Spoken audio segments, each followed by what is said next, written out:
This is the YVESS podcast. I call it the House of Living Essence. These conversations are an invitation to pause, to reflect, and perhaps to uncover something within yourself that has been quietly waiting beneath the noise.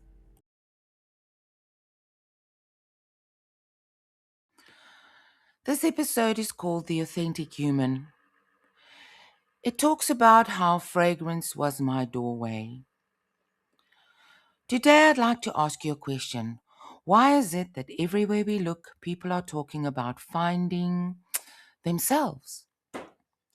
There are books about it, podcasts about it, masterclasses, retreats, meditation, yoga, therapy, coaching, long walks, time in nature. It seems as though humanity is asking the same question from 1,000 different ways. Who am I? Or perhaps even better question, who do I choose to become? I don't think that's a coincidence. I think something inside every one of us knows simply existing isn't enough, right? We want our lives to matter. We want to live with integrity. We want our actions to reflect our values. We want to recognize ourselves when we look in the mirror. Every person seems to find their own doorway into that journey. Some people meditate, some pray, some practice yoga, some run, some paint, some write. Some spend time in nature. I've heard that a lot. We all seem to need something that gently brings us back to ourselves. For me, the doorway was fragrance. Not because fragrance is magical, not because I believe it's all the answers or the fragrances have all the answers, but because it taught me something I had forgotten. It taught me to pay attention. Every day I would spend a few moments, quiet moments, with fragrance.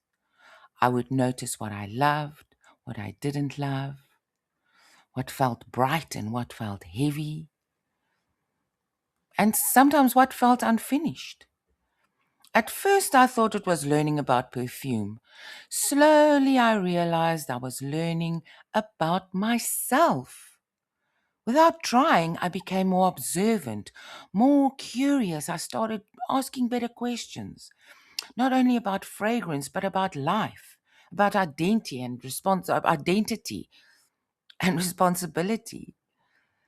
about the way I treated people,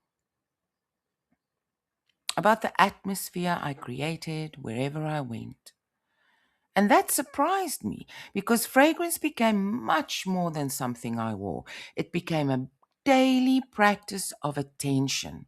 And this was a practice that slowly changed the questions I was asking, not because fragrance gave me an answer, but because it taught me how to observe. And sometimes learning to observe is where wisdom begins. As I continued along this journey, another question kept returning to me. What kind of atmosphere am I creating? We often think that fragrance changes the atmosphere of a room, right? It does. But so do we. Every one of us changes the atmosphere where we go.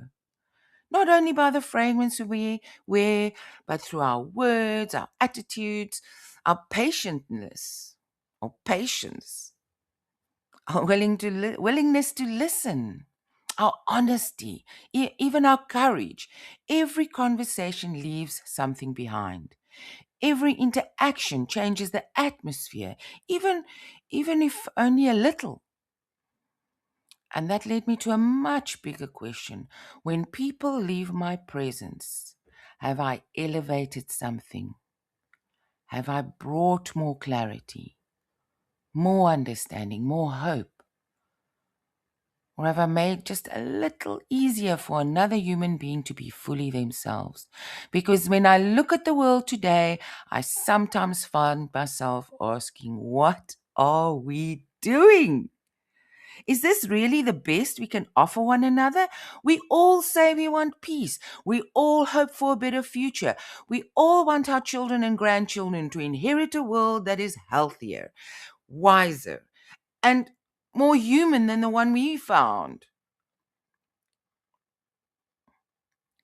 But peace doesn't begin in conference rooms. It begins in conversations. It begins in families.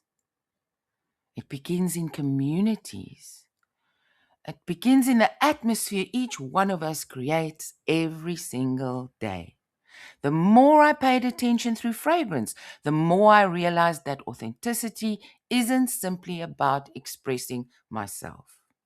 It's also about taking responsibility for the effect I have on others, not because someone tells me to, because I genuinely begin to care. I'm not asking you to agree with me. I'm simply inviting you to ask the questions that changed my life. What kind of human being do I want to become? What atmosphere follows me wherever I go? Does my presence elevate the lives of people around me? And perhaps more importantly, what doorway helps me become more awake to my own life? For me, that doorway was fragrance. That is why I created your fragrant journey. Not to tell you who you are, not to promise transformation, not to convince you that my way is the only way. I simply want to offer you the same doorway that invited me to slow down, to observe, to become more curious, and to ask those better questions. And perhaps in doing so, I could discover something that has been quietly working within me all along, just as you may find quietly what has been waiting to work within you all along. As I said before, I don't have all the answers. I'm still walking this journey. I'm still asking questions, but I do know this. Fragrance became my teacher. It slowed me down enough to notice my own life. And in that stillness, I discovered that becoming an authentic human isn't about becoming someone else. It's about becoming more honestly me. It's about becoming more honestly yourself. If today's conversation has stirred something within you, I'd love to invite you to subscribe and continue this journey with me. Together, we'll explore identity, presence, relationships, philosophy, neuroscience, and of course, the remarkable role that fragrance can play in helping us become more aware of ourselves and the atmosphere we create.